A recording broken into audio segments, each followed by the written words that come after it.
Life के 7 different pillars जैसे living, nature, success, love, life cycle, worst days and इनके basis पर वो 7 चैलेंजेस क्रिएट किए हैं। वो किसी भी सीक्वेंस में हो सकते हैं, बस आपको उन्हें रिलेट कर लेना है और अगले 7 महीनों के लिए एग्जीक्यूट करना है। इसके बाद फ्रॉम नेक्स्ट ईयर यानी 2025 से आपकी 98% शिकायतें खत्म हो जाएंगी। चलिए स्टार्ट करते हैं। Challenge number 1, no complaints for none. सबसे बड़ा रीजन कि लोगों की लाइफ में ग्रोथ नहीं हो पाती है, वो लोग कंप्लेंट्स और एक्सक्यूजेस के वजन से हमेशा दबे होते हैं। अगर कुछ सही नहीं हुआ तो किसी को ब्लेम कर दिया, अब ये गलत हो गया तो इसी की वजह से हो गया होगा। अरे यार, अगर उस दिन ऐसा नहीं होता तो मैं ये कर लेता।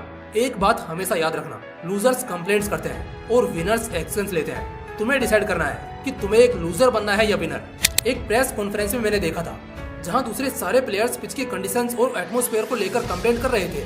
उस वक्त विराट कोहली कहते हैं, हम यहाँ पर कंप्लेंट्स करने नहीं आए हैं, हम यहाँ खेलने आए हैं। दोस्तों, तभी विराट एक लेजेंड है और जो भी शख्स शिकायतें करना छोड़कर एक्शंस लेने में एफर्ट देता है, गेम वही जीतता है। अगले 7 महीने तुम्हें एक भी शिकायत नहीं करनी है, ना खुद से ना किसी और से। Challenge number 2, picture of calmness. मैंने इंटरनेट के कई आर्टिकल्स पढ़े। मुझे पर्सनली 2 तरह के ह्यूमन नेचर्स को कंपेयर करके उनमें से किसी एक को बेस्ट सेलेक्ट करना था।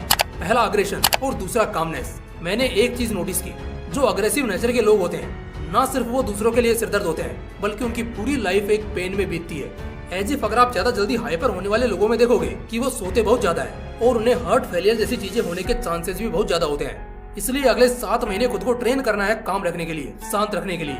Challenge number 3, isolation for improvement. एक बहुत बड़े फिलोसोफर थे, उन्होंने एक बात कही थी, इम्प्रूवमेंट कभी भी ग्रुप्स में नहीं हो सकता और ना ही ढिंडोरा पीट कर हो सकता है। खुद को इम्प्रूव करने का सिर्फ एकमात्र तरीका है और वो है आइसोलेशन। उसके पीछे एक साइकोलॉजिकल रीजन है कि जब आप इम्प्रूव होने की कोशिश करोगे तो आप कभी नहीं कर पाओगे। इसके पीछे वजह यह है कि आप अब भी उन्हीं आदतों को अपने अंदर एग्जीक्यूट करते रहेंगे। फॉर एग्जाम्पल, अगर आप स्मोकिंग छोड़ना चाहते हैं और आप चाहते हैं कि आपका नेक्स्ट ईयर विदाउट स्मोकिंग हो, और ये चाहते हुए भी अगर आप अपने स्मोकर दोस्तों के साथ ही घूमते हो, तो आप 10 जन्म ले लेना फिर भी नहीं छोड़ पाओगे। इसलिए अगले 7 महीने के लिए खुद को आइसोलेट कर लो। Challenge number 4, give a birth to great attitude. एक एटीट्यूड को अपने अंदर पैदा करना है। एटीट्यूड किस तरह का होगा ये भी समझाता हूँ। एटीट्यूड और ईगो में फर्क होता है। एटीट्यूड का मतलब ये नहीं कि सबको उल्टा जवाब देना या लोगों को इंसल्ट करना, बल्कि एटीट्यूड का मतलब ये होता है कि आप अपनी पर्सनैलिटी और सेल्फ स्टीम को नेक्स्ट लेवल पर लेकर जाते हो। एटीट्यूड डायरेक्टली प्रोपोर्शनल होता है सेल्फ रिस्पेक्ट के। एटीट्यूड अगर ज्यादा होगा तो आप गिव अप नहीं करोगे, किसी के सामने हाथ नहीं फैलाओगे और कभी भी कंप्लेंट्स नहीं करोगे। इसलिए अगले 7 महीने तक एक ग्रेट एटीट्यूड को पैदा करना है और उसकी प्रैक्टिस करनी है। Challenge number 5, working 100 hours every week. ये चैलेंज अगर आपने एक्सेप्ट करके इसे आधा भी अगर ईमानदारी से कंप्लीट कर लिया ना, तो आपको बहुत अमेजिंग रिजल्ट्स मिलेंगे, इसकी गारंटी मैं देता हूँ।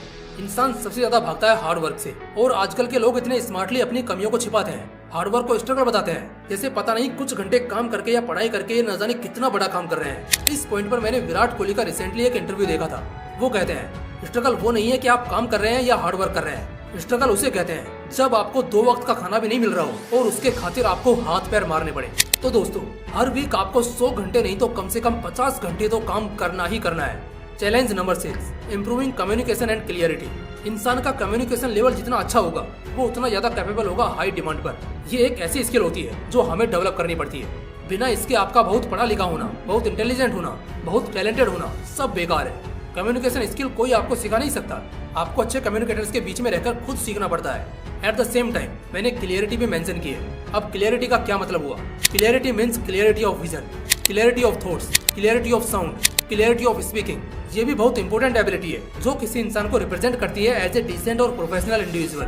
तो दोस्तों, अगले 7 महीने की जर्नी में आपको इस सब्जेक्ट का चैलेंज लेना है और इस रेजोल्यूशन में इन स्किल्स को मास्टर करना है। चैलेंज नंबर 7, लिविंग ए रिग्रेट फ्री लाइफ। दोस्तों, बहुत पैसा कोई काम का नहीं, बहुत लग्जरी कोई काम के नहीं, बहुत दोस्त कोई काम के नहीं, बहुत खूबसूरत गर्लफ्रेंड या बॉयफ्रेंड कोई काम का नहीं है। अगर आपकी जिंदगी में बहुत ज्यादा रिग्रेट्स है तो रिग्रेट एक ऐसी चीज है जो एक इंसान के अच्छे खासे लाइफ को नर्क बना देती है। ऐसे तो ये बहुत कॉमन है कि हर किसी की लाइफ में किसी न किसी तरह का रिग्रेट रह ही जाता है, लेकिन फर्क इससे पड़ता है कि आप उस रिग्रेट को जज कैसे करते हो। इस चीज में अपना personal point of view share करूंगा।